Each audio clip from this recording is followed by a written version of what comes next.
Hello అండి, అందరూ బాగున్నారా? Welcome back to Dolly multi arts. ఈరోజు మరి ఒక మంచి వీడియోతో మీ ముందుకు వచ్చామండి. ముందుగా ఓం నమో వెంకటేశాయ అని కామెంట్ పెట్టండి, మరియు మా ఛానల్ని సబ్స్క్రైబ్ చేసుకోండి. ఈ వీడియోని ఎక్కడా కూడా స్కిప్ చేయకుండా చూడండి, మీకు పూర్తి సమాచారం అందుతుంది. కలియుగ దైవమైన వెంకటేశ్వర స్వామి వారు చాలా మహిమ గల దేవుడు. వెంకటేశ్వర స్వామిని భక్తి శ్రద్ధలతో పూజిస్తే ఎలాంటి కోరికలైనా సరే ఇట్టే నెరవేరుతాయి. మీ జీవితంలో ఉన్న కష్టాలన్నీ తొలగిపోయి మీ కుటుంబం అంతా సిరి సంపదలతో జీవిస్తారు. కాబట్టి ఈరోజు ఈ వీడియోలో వెంకటేశ్వర స్వామి యొక్క అనుగ్రహాన్ని సులభంగా పొందాలంటే వెంకటేశ్వర స్వామి పూజ ఎలా చేయాలి, శనివారం పాటించే శక్తివంతమైన పరిహారాలు ఏమిటో ఈ వీడియోలో తెలుసుకుందాం. ముందుగా మా వీడియోకి ఒక లైక్ కొట్టి మా ఛానల్ని సబ్స్క్రైబ్ చేసుకోవడం మర్చిపోకండి. శనివారం అంటేనే వెంకటేశ్వర స్వామికి ప్రీతికరమైన రోజు కాబట్టి ప్రతి శనివారం రోజున ఎవరైతే వెంకటేశ్వర స్వామిని పూజిస్తారో అలాంటి వారి ఇల్లంతా అష్టైశ్వర్యాలతో నిండిపోతుంది. అష్టైశ్వర్యాలను పొందడంతో పాటు భోగభాగ్యాలు పొందుతారు. ప్రతి శనివారం రోజున తెల్లవారుజామున బ్రహ్మ ముహూర్తంలో వెంకటేశ్వర స్వామిని పూజిస్తే వెంకటేశ్వర స్వామి అనుగ్రహం సులభంగా లభిస్తుంది. బ్రహ్మ ముహూర్తంలో పూజ చేయలేని వారు ఉదయం 9 గంటల్లోపు పూజను ముగించుకోవాలి. చాలా పవర్ఫుల్ అయిన వెంకటేశ్వర స్వామి పూజను చేయాలనుకునేవారు ప్రతి శనివారం ఉదయాన్నే నిద్రలేచి ఇల్లంతా పసుపు నీళ్ళు చల్లుకొని తల స్నానం చేయండి. స్నానం చేసేటప్పుడు నీటిలో కొంచెం కర్పూరం పొడిని వేసుకొని స్నానం చేస్తే అనారోగ్య సమస్యలన్నీ తొలగిపోతాయి. వెంకటేశ్వర స్వామి పూజలు ఖచ్చితంగా ఉండవలసిన పూజా సామాగ్రి ఏమిటో ఈ వీడియోలో చూద్దాం. 3 పిండి ప్రమిదలు, ఒక పచ్చకర్పూరం, స్వామివారి పటానికి ఒక తులసి మాల లేదా తులసి దళాలు, ఇక స్వామివారి పూజలో నైవేద్యంగా బెల్లం ముక్కను సిద్ధం చేసి పెట్టుకోవాలి. శనివారం రోజున పూజ చేసే స్త్రీలు పూజా గదిని శుభ్రం చేసుకొని వెంకటేశ్వర స్వామి పటానికి గంధం రాసి కుంకుమ బొట్లు పెట్టాలి. తులసి దళాలు అంటే వెంకటేశ్వర స్వామికి చాలా ప్రీతికరమైనవి కాబట్టి శనివారం రోజున వెంకటేశ్వర స్వామిని పూజించేవారు మీ పూజా గదిలో ఉన్న వెంకటేశ్వర స్వామి పటానికి ఒక తులసి మాలను వేయండి.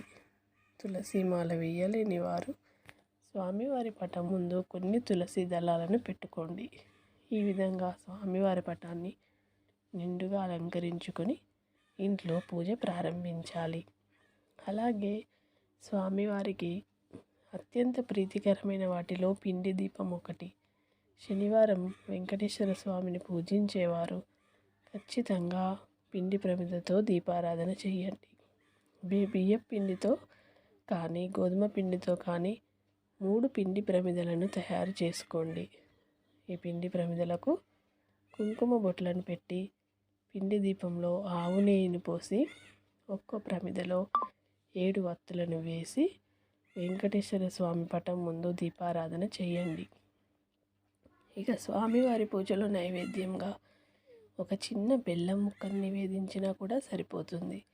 ఇలా వెంకటేశ్వర స్వామిని పూజించేటప్పుడు గోవింద నామాలను చదువుకుంటూ స్వామివారి అనుగ్రహం మీకు ఖచ్చితంగా లభిస్తుంది. గోవింద నామాలు చదవలేని వారు ఓం గోవిందాయ నమః అనే మంత్రాన్ని 108 సార్లైనా జపించండి.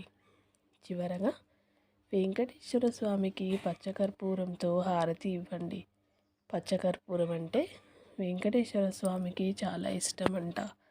కాబట్టి ప్రతి శనివారం రోజున ఎవరైతే పచ్చకర్పూరంతో స్వామివారికి హారతి ఇస్తారో అలాంటి వారి జీవితంలో ఎలాంటి కష్టాలు లేకుండా వెంకటేశ్వర స్వామి యొక్క ఆశీర్వాదం మీకు లభిస్తుంది. చివరిగా స్వామివారికి ధూపం వేసి మీ మనసులో ఉన్న కోరికలను చెప్పుకొని 3 ప్రదక్షిణాలు చేయండి. చేసి నమస్కారం చేసుకోండి. ప్రతి శనివారం ఇలా వెంకటేశ్వర స్వామికి పూజ చేయలేని వారు కనీసం పచ్చకర్పూరంతో హారతి ఇచ్చినా సరే వెంకటేశ్వర స్వామి ఎంతో సంతోషిస్తారు. అలాగే ప్రతి శనివారం ఉపవాసం ఉన్నవారికి వెంకటేశ్వర స్వామి ఆశీర్వాదం ఖచ్చితంగా లభిస్తుంది. అలాగే మీకు ఎన్ని సమస్యలు ఉన్నా సరే ఒక్కసారి వెంకటేశ్వర స్వామికి ముడుపు కట్టండి. ఈ సమస్యలన్నీ వెంటనే గట్టెక్కిపోతాయి. కోరిన కోరికలన్నీ నెరవేరుతాయి. వెంకటేశ్వర స్వామి ముడుపు చాలా మహిమగలది. వెంకటేశ్వర స్వామికి ముడుపు కట్టాలంటే శనివారం రోజు ఉదయం నిత్య దీపారాధన చేసి వినాయకుడికి పూజ చేయాలి. ఒక పసుపు రాసిన వస్త్రం తీసుకొని 4 వైపులా కుంకుమ బొట్లను పెట్టి అందులో 11 రూపాయలను వేసి నమస్కరించుకుంటూ మీరు ఎందుకు ముడుపు కడుతున్నారో మనస్ఫూర్తిగా వెంకటేశ్వర స్వామికి చెప్పుకొని డబ్బులు పెట్టిన ఈ పసుపు వస్త్రాన్ని 3 ముడులు వేస్తూ కట్టండి. ఈ శక్తివంతమైన ముడుపును మీ పూజా గదిలో ఉన్న వెంకటేశ్వర స్వామి పటం ముందు పెట్టండి. శ్రీ వెంకటేశ్వర స్వామి గోవింద నామాలు చదువుకొని స్వామికి హారతి ఇచ్చి ముడుపు కట్టి హారతి ఇవ్వండి. ఈ ముడుపును స్వామివారికి ముందే ఫోటో ముందు ఉంచండి. మీ కోరికలు తీరాక ఆ ముడుపును తీసుకొని తిరుమలకి దర్శనానికి వెళ్ళి ముడుపుతో పాటుగా కొద్దిగా వడ్డీ కూడా కలిపి స్వామివారి హుండీలో వేయండి. ఇది నమ్మకంతో చేసిన వారికి కోరికలు ఖచ్చితంగా నెరవేరుతాయి. శనివారం రోజున చేసే పరిహారాలకు చాలా శక్తి ఉంటుంది. ఈ రోజున చేసే ఎలాంటి పరిహారమైనా సరే ఖచ్చితంగా ఫలితాన్ని ఇస్తుంది. రావి చెట్టును విష్ణుదేవుడు కొలువై ఉంటాడు కాబట్టి ఏదైనా ఒక శనివారం రోజున రావి చెట్టు కింద ఒక్క నెయ్యి దీపం వెలిగించి రావి చెట్టుకు 5 ప్రదక్షిణాలు చేయండి. మీ జీవితంలో ఉన్న కష్టాలన్నీ వెంటనే తొలగిపోతాయి. అలాగే డబ్బు సమస్యతో బాధపడేవారు శనివారం రోజున ఒక రావి ఆకును మీ ఇంటికి తెచ్చుకొని మీరు డబ్బు దాచుకునే ప్రదేశంలో పెట్టుకోండి. ఇంకా రావి ఆకుపైన దీపం వెలిగించినా కూడా చాలా శుభం జరుగుతుంది. మీ ఇంటి ఆదాయం పెరుగుతుంది. అలాగే నీటిలో కొన్ని తులసి ఆకులను వేసి ప్రతి శనివారం మీ ఇల్లంతా తులసి నీళ్ళని చిలకరించండి. ప్రతి శనివారం ఇలా చేస్తూ ఉంటే మీ ఇంటికి ఉన్న దరిద్రం పోతుంది. మీ ఇంట్లో లక్ష్మీదేవి తాండవిస్తుంది. కుటుంబంలో ఎలాంటి సమస్యలు ఉన్నా అవన్నీ పోతాయి. రాళ్ళ ఉప్పు, నూనె, గుమ్మడికాయ అలాగే చీపురు ఈ వస్తువులను మాత్రం ఎట్టి పరిస్థితుల్లోనూ శనివారం కొనకూడదు. కొబ్బరికాయలో త్రిమూర్తులు కొలువై ఉంటారు కాబట్టి ఆర్థిక ఇబ్బందుల నుండి వెంటనే బయటపడాలంటే ప్రతి శనివారం ఒక కొబ్బరికాయని తీసుకొని కొబ్బరికాయ పైన కుంకుమ బొట్లను పెట్టి నమస్కారం చేసుకొని మీ పూజా గది ముందు కొబ్బరికాయను కొట్టండి. ఈ పరిహారాన్ని ప్రతి శనివారం చేస్తూ ఉంటే మీ డబ్బు సమస్యలన్నీ తొలగిపోతాయి. శనివారం రోజున మాత్రమే పూజా గదిని శుభ్రం చేసుకోవాలి. అలాగే వివాహమైన ఆడవారు ప్రతి శనివారం తలస్నానం చేస్తే మీ ఇంటికి ఐశ్వర్యం ప్రాప్తిస్తుంది. ఈ విధంగా వెంకటేశ్వర స్వామిని ఈ మార్గశిర మాసంలో ఈ విధమైన పూజా విధానంతో ఆ తండ్రి యొక్క అనుగ్రహాన్ని మీరందరూ పొందుతారని నమ్ముతున్నాను. Thank you for watching.